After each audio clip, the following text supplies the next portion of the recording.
Saludos en el poderoso nombre de nuestro Señor Jesucristo. Le damos la bienvenida a nombre del Movimiento La Red, una comunidad de fe que se reúne a través de las redes sociales. Nos encuentra en YouTube, Instagram y Facebook. También nos encuentra en movimientolared.com. A continuación, presentamos un nuevo encuentro de adoración y predicación que nos permitirá unirnos ante la presencia de Dios a pesar de las distancias que nos separan.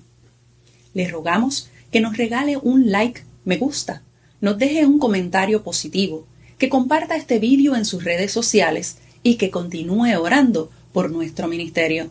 Si tiene alguna petición de oración que desee compartir con nosotros, puede enviarla al correo electrónico compartido en pantalla. Adoremos a Dios. Oremos. Gracias te damos, Padre amante, por tu amor y por tu misericordia. Y gracias te damos porque nos permites venir ante tu presencia. Permite, Señor Santo, que podamos edificarnos al escuchar tu palabra, al pensar en ti, al orar y hablar contigo. Bendícenos, Padre amante, y permite que nos acerquemos a ti cada vez más. En el nombre de Jesús. Amén. Todo es tuyo, y de lo tuyo te damos. Quiero compartir con ustedes este canto, esperando que sea de bendición, que nos habla de una verdad hermosa en el Señor. Su gracia es mayor si las cargas aumentan.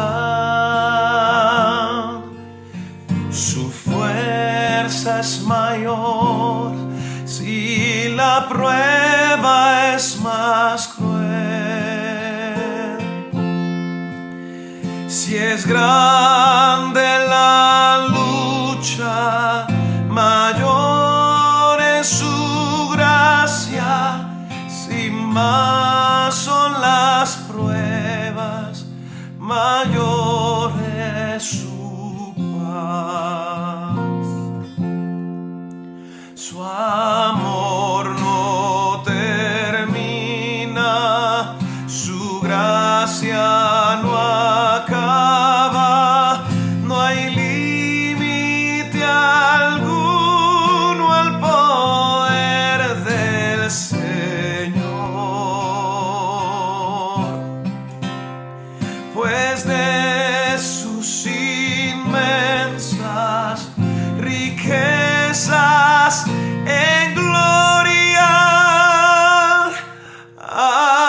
abunda su gracia, abunda su amor.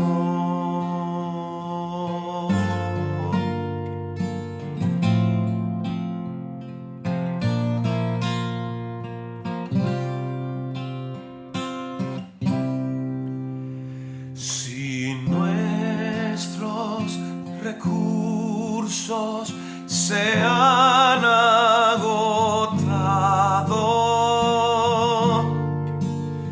si fuerzas nos faltan para terminar, si al punto ya estamos de desesperarnos, el tiempo ha llegado en que Dios puede obrar.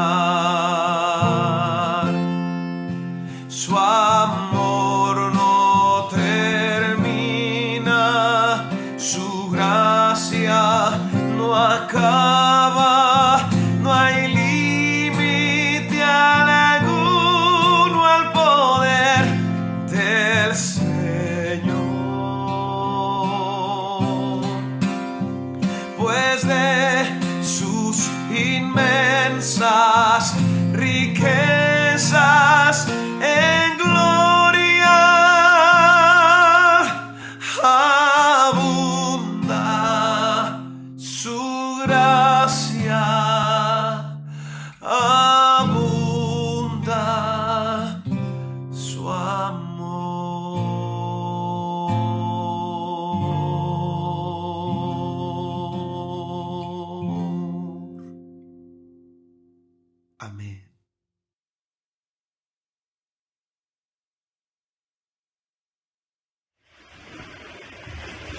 Todo es tuyo y de lo tuyo te damos.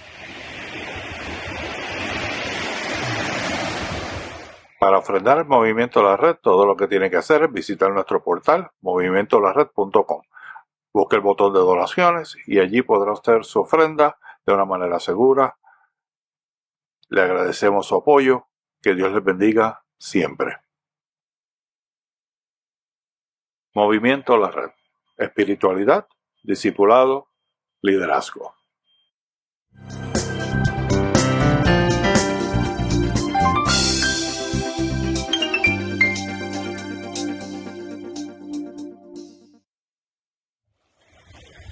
Escuchemos palabras de vida. El Espíritu Santo es uno de los personajes centrales de toda la Biblia. Cuando usted abre su Biblia, en el primer capítulo se menciona al Espíritu Santo. En Génesis capítulo 1, versículo 2, como el Espíritu que estaba sobre la faz de las aguas del caos. Y si usted va al último capítulo de la Biblia, allí también está el Espíritu Santo diciendo: ven, Señor Jesús. En el Antiguo Testamento, el Espíritu Santo era visto como una fuerza, como una potencia. Y esa fuerza venía sobre los creyentes, venía sobre cada persona en momentos críticos, en momentos de necesidad. Cuando una persona tenía que desarrollar una tarea en específico, el Espíritu Santo venía sobre la persona, la cubría y la capacitaba para esa tarea. Eso lo podemos ver, por ejemplo, en Jueces capítulo 14, en la historia de Sansón, quien fue el 12º juez o libertador de Israel. Y la Biblia dice que Sansón descendió con su padre y su madre a Timnat. Cuando llegaron a las viñas de Timnat, un león joven vino rugiendo hacia él. Entonces el Espíritu de Jehová vino sobre Sansón. ¿Lo vieron? El Espíritu de Jehová vino sobre Sansón, quien despedazó al león como quien despedaza un cabrito sin tener nada en sus manos. Él no contó ni a su padre ni a su madre lo que había hecho. En ese texto vemos cómo el Espíritu Santo cubre a Sansón y le capacita para que lleve a cabo una tarea particular con un poder extraordinario. Sin embargo, el Espíritu Santo no se queda en Sansón. El Espíritu Santo viene y se va y vuelve nada más en determinados momentos de la vida. Los profetas del Antiguo Testamento conocían eso. Y los profetas del Antiguo Testamento entendieron que Dios iba a cambiar esa situación. Y por eso profetizaron en varios lugares, como en Jeremías 31, que en algún momento Dios iba a derramar su Espíritu Santo, de manera que el Espíritu de Dios estaría permanentemente con el pueblo. Ya no se volvería a ir, sino que estaría con nosotros y en nosotros. Quizás la profecía más famosa sobre el tema se encuentra en el libro de Joel, capítulo 2, 28 y 29, que dice: después de esto derramaré mi espíritu sobre todo ser humano, y profetizarán vuestros hijos y vuestras hijas. Vuestros ancianos soñarán sueños, y vuestros jóvenes verán visiones. También sobre los siervos y las siervas derramaré mi espíritu en aquellos días. El Nuevo Testamento recalca esta profecía. El Nuevo Testamento la recalca y lo podemos ver empezandito el Nuevo Testamento del ministerio de Juan el Bautista. Juan dice: yo la verdad os bautizo en agua para arrepentimiento, pero el que viene tras de mí, cuyo calzado yo no soy digno de llevar, es más poderoso que yo. Él os bautizará en Espíritu Santo y fuego. Y es bien interesante la imagen del bautismo. Como yo decía el viernes, el bautismo es el punto más importante de la fe cristiana. Es un certificado de nacimiento como cristiano. Y la palabra bautismo viene del griego baptizo. El verbo baptizo quiere decir meter algo debajo del agua, sumergir, zambuir. Y el Espíritu Santo se dice, de acuerdo a la profecía del Bautista, que sería una de esas herramientas relacionadas al bautismo. Entonces, vamos a tratar de entender qué es eso del bautismo. Los judíos utilizaban rituales de purificación. Si usted iba al templo de Jerusalén, encontraba estanques de agua donde la gente descendía, no a bañarse, se tenían que bañar antes de sumergirse, pero iban y se sumergían completamente dentro del agua como una señal de que estaban purificados. Y también se utilizaba como rito de iniciación. Si usted no era judío, pero quería hacerse judío, o sea, usted era un temeroso de Dios y quería convertirse en un prosélito, tenía que pasar por un bautismo, donde usted era purificado de esa vida vieja y pasaba a formar parte de esa vida nueva. De hecho, en el tiempo de Jesús, los fariseos, que tenían plata, porque el pobre nunca podía hacer nada, la gente que tenía dinero, construían unos pequeños bautisterios en sus propias casas. En hebreo le decían un mikveh. Y entonces hacían unas canaletas para recoger el agua de lluvia. Y esa agua de lluvia llenaba ese estanque. Entonces ellos se bañaban y después que estaban completamente bañados y limpios, la ley decía, la ley rabínica decía que se tenían que limpiar hasta abajo de las uñitas. Iban y se sumergían en esa agua todos los viernes, antes de comenzar el sábado, como un ritual de purificación. Por lo tanto, cuando nosotros hablamos del bautismo en el Espíritu Santo, evoca todas esas cosas. Evoca la purificación del pecado viejo. Evoca la iniciación a una nueva vida en Cristo Jesús, Señor nuestro. Y evoca que recibimos don, capacidad, poder para vivir en el nombre del Señor. Ser bautizado en el Espíritu Santo quiere decir estar sumergido completamente, rodeado completamente por la gracia y la presencia divina. Y también significa que usted comienza una nueva etapa en su caminar de fe. Ahora bien, noten el cambio radical en la teología del Espíritu Santo del Antiguo Testamento al Nuevo Testamento. En el Antiguo Testamento, el Espíritu Santo viene y se va. En el Nuevo Testamento, el bautismo en el Espíritu Santo implica que el Espíritu Santo está con nosotros y permanece en el creyente. Esa es la profecía de Jesús. Eso es lo que dice Jesús en el capítulo 14 de Juan, versículos 15 y 17, cuando dice: si me amáis, guardad mis mandamientos.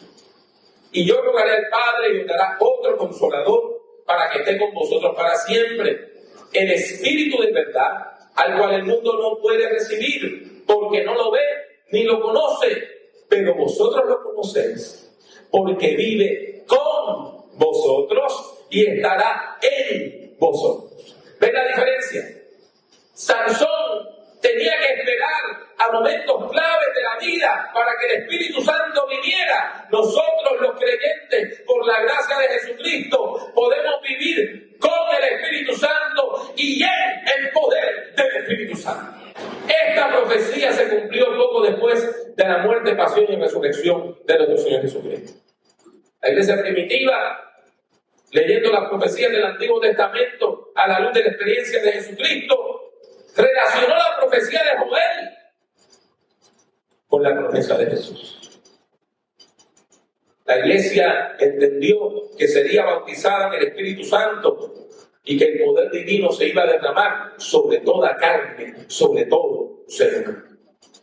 Y en el capítulo 2 del libro de los Hechos encontramos el relato de los eventos que ocurrieron el día de Pentecostés. ¿Qué es lo que nos dice el texto? Cuando llegó el día de Pentecostés, estaban todos unánimes juntos. Y de repente vino del cielo un estruendo como de un viento recio, como un huracán, que soplaba, el cual llenó toda la casa donde estaban, y se les aparecieron lenguas repartidas como de fuego, asentándose sobre cada uno de ellos. Todos fueron llenos del Espíritu Santo y comenzaron a hablar en otras lenguas, en otros idiomas, según el Espíritu les daba que hablar. Pentecostés era una de las 3 grandes fiestas que celebraba el pueblo judío. Y durante las fiestas era normal que personas judías de todo el mundo vinieran en peregrinación hasta Jerusalén.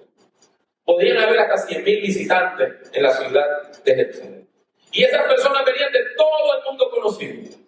De Roma, de Grecia, Asia Menor, el norte de África, incluyendo Egipto, Siria, Babilonia. Y los visitantes que vieron a los discípulos recibir el impacto del Espíritu Santo, les escucharon hablar en los idiomas de los países de los cuales ellos venían. Y aquellos discípulos, gente pobre, sin escuela, que muchos nunca habían viajado, nunca fuera del país, que no tenían la habilidad natural de hablar esos idiomas extranjeros, comenzaron a hablar las maravillas de Dios. No jerigonza, las maravillas de Dios, a comunicar el mensaje del Evangelio en esos idiomas extraños. Y en ese momento el apóstol Pedro, en ese momento el apóstol Pedro se levanta para explicar lo que está ocurriendo. Porque a veces, cuando usted llega a una iglesia y ve las cosas que están pasando, no las entiende. Y necesita que alguien le explique. Y Pedro le explica a aquellas personas y le dice: esto que está ocurriendo es lo que profetizó Joel. Es el cumplimiento de la promesa, de la profecía de Joel. Es el cumplimiento de la esperanza de los profetas, de que en algún momento el Espíritu Santo se iba a derramar sobre todo eso. Y el resto del capítulo 2 del libro de los Hechos describe el sermón que predicó Pedro. Y después también nos indica cuáles fueron las consecuencias, cuáles fueron los resultados de ese sermón. Permítame volver a leer los versículos 41 al 47, porque ahí yo encuentro 7 señales del discipulado cristiano, que es el tema que nos ocupa el día de hoy. Así que los que recibieron su palabra fueron bautizados y se añadieron aquel día como 3,000 personas. Y perseveraban en la doctrina de los apóstoles, en la comunión unos con los otros, en el partimiento del pan y las oraciones. Sobrevino temor a toda persona y muchas maravillas y señales eran hechas por los apóstoles. Todos los que habían creído estaban juntos y tenían en común todas las cosas. Vendían sus propiedades y sus bienes y los repartían a todos según la necesidad de cada uno. Perseveraban unánimes cada día en el templo y partiendo el pan en las casas, comían juntos con alegría y sencillez de corazón, alabando a Dios y teniendo favor con todo el pueblo. Y el Señor añadía cada día a la iglesia los que habían de ser salvos. El libro de los Hechos, que una de las características que tiene es que de vez en cuando da un resumen de lo que estaba pasando, nos ofrece en este primer resumen una descripción del impacto que tiene la plenitud del Espíritu Santo, la llegada plena, el cumplimiento de la profecía en la iglesia. Y aquí, como les dije, yo encuentro 7 características de una iglesia que vive en el poder del Espíritu Santo. La primera es que cuando una iglesia vive el discipulado cristiano en el poder del Espíritu Santo, esa iglesia crece. Fíjense que la respuesta al sermón de Pedro fue extraordinaria. 3,000 personas, miles de personas creyeron y miles de personas recibieron el bautismo. Y lo reciben como personas adultas. Y esos nuevos creyentes pasaron a formar parte de la iglesia cristiana en Jerusalén. Pero recuerde que habían visitantes.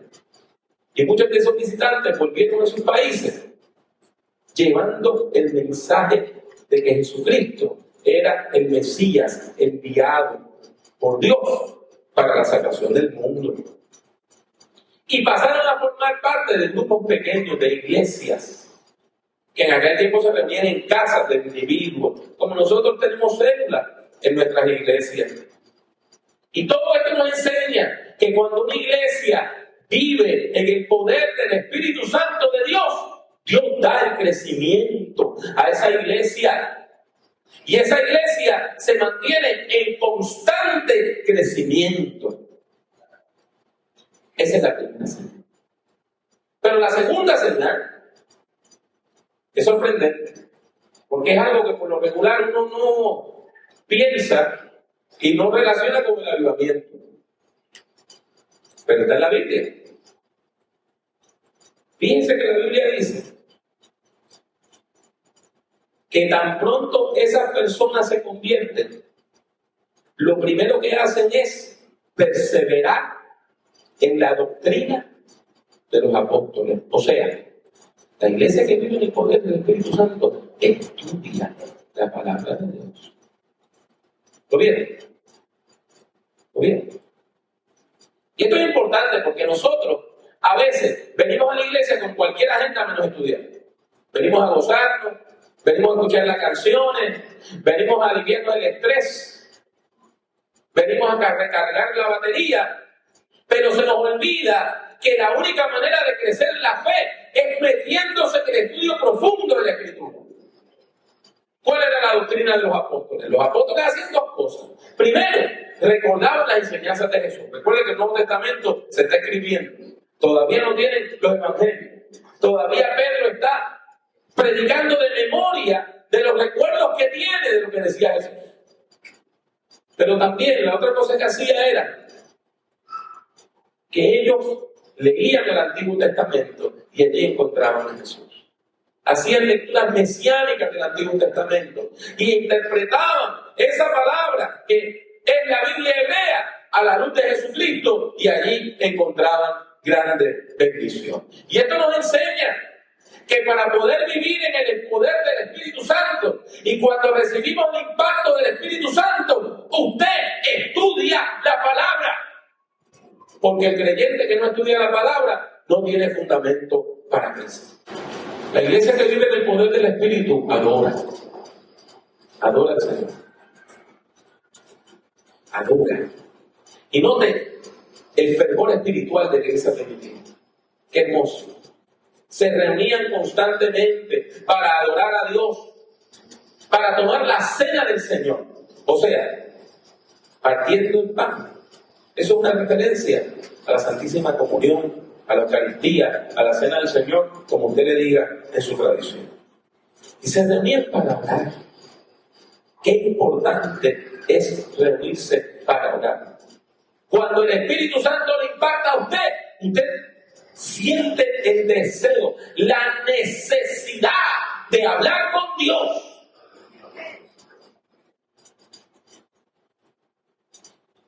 Y la iglesia se reunía en la plazoleta del Templo de Jerusalén, en una de las esquinas donde había varias columnas muy hermosas, una parte que le decían el pórtico de Salomón. Allí se reunían y también se reunían en casas para adorar al Señor y partir el pan. Y esto nos enseña que cuando una iglesia vive en el poder del Espíritu Santo, se reúne regularmente con alegría para adorar al Señor. En cuarto lugar, cuando una iglesia vive en el poder del Espíritu Santo, esa iglesia es misericordiosa. La palabra que se traduce como comunión es la palabra griega koinonía. Y koinonía lo que quiere decir es territorio común. Porque koinos lo que quiere decir es común. Y la mejor traducción no es comunión, es solidaridad.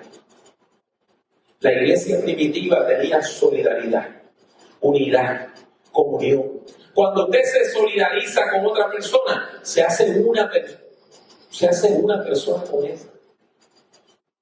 Ya no son dos, son una sola persona. Usted se identifica con esa persona. Usted se identifica con los problemas de la persona, con las alegrías de la persona, con las necesidades de la persona.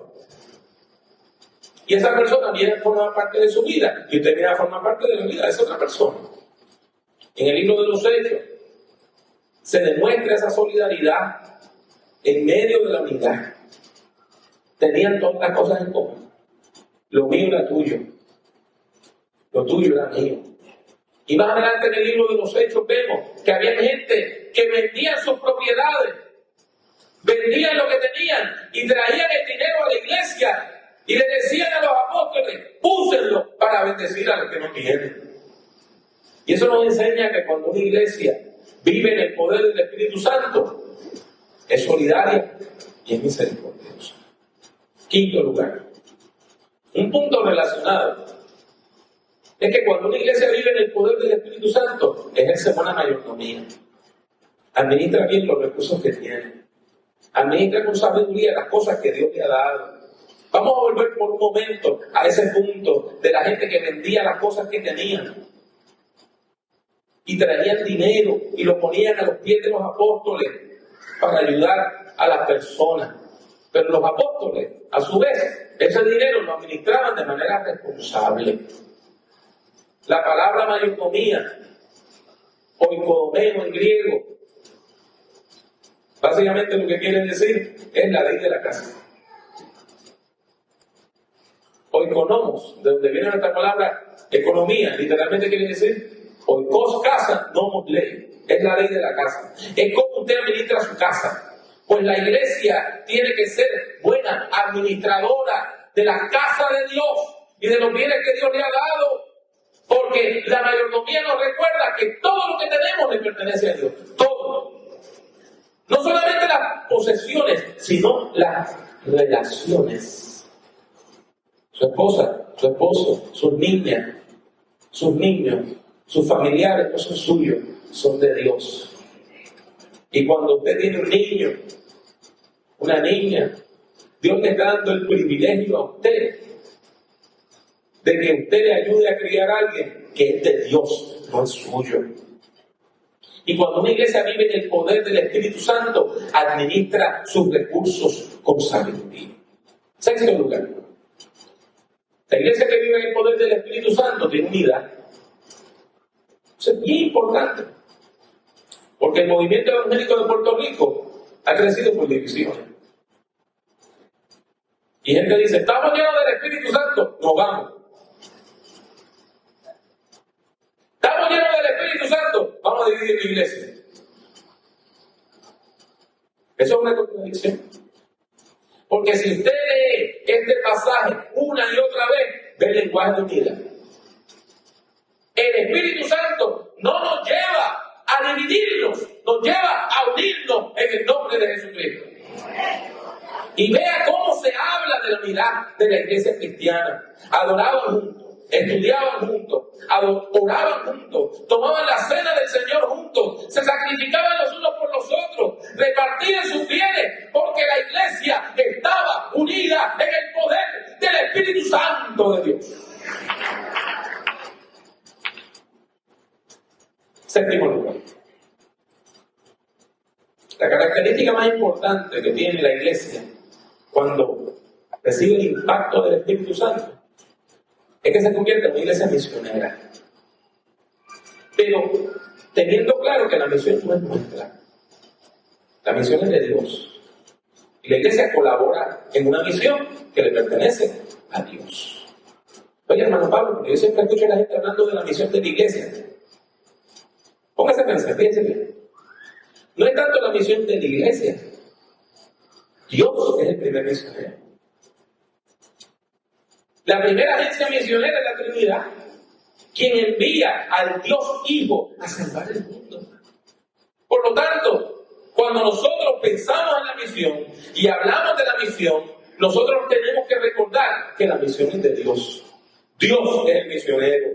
Dios es el que desea salvar al mundo. Dios es el que desea que todo el mundo alcance salvación, que nadie se pierda, mas que todos tengan vida eterna. Y la iglesia está llamada por Dios a solidarizarse, a hacerse uno, a trabajar unido con el Dios misionero. La misión es de Dios. Y la iglesia tiene el privilegio de colaborar con la misión de Dios. de salvar el mundo y transformar la sociedad de acuerdo a los valores del reino en el nombre del Señor Jesucristo. Hay buena noticia para nosotros hoy. Y la buena noticia que tiene este texto para la iglesia en general y en particular para la Iglesia Bautista de Carolina en esta mañana es que el Dios misionero nos sigue invitando a compartir su visión y a colaborar en su misión de salvar el mundo. Usted y yo, por medio del discipulado cristiano, podemos llegar a ser colaboradores de Dios. Qué cosa hermosa. Personas inspiradas por Dios y personas enviadas por Dios a proclamar el mensaje del Evangelio que cura y transforma. Y eso lo podemos hacer tanto por medio de la palabra como por medio de nuestra conducta. Pero tiene que quedar claro que para poder vivir el Evangelio a plenitud, hay que buscar la plenitud del Espíritu Santo.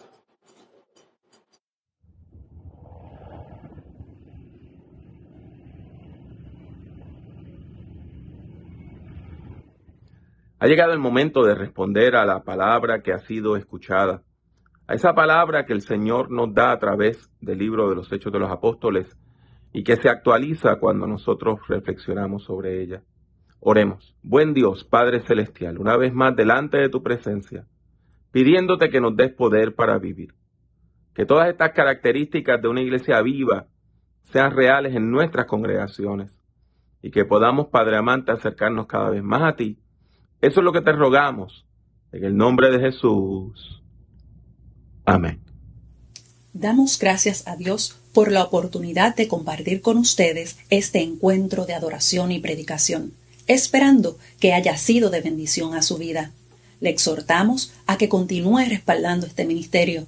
Le recordamos que todos los jueves a las 7:30 hora de Orlando tenemos nuestros momentos de oración en vivo por Facebook y YouTube. Únase en oración. Esperamos contar con su sintonía la próxima semana y nos despedimos deseando que Dios le bendiga de manera especial.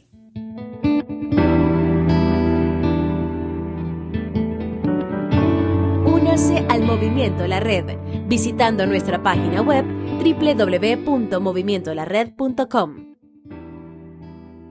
Busque el Movimiento La Red en Facebook y suscríbase a nuestra página oprimiendo el botón de like, me gusta. El Movimiento La Red es una comunidad de fe que se reúne a través de las redes sociales. La participación es libre y voluntaria. Está abierta tanto para ser su principal comunidad de fe como para enriquecer su vida espiritual. La Red es un movimiento cristiano que no está afiliado a denominación alguna.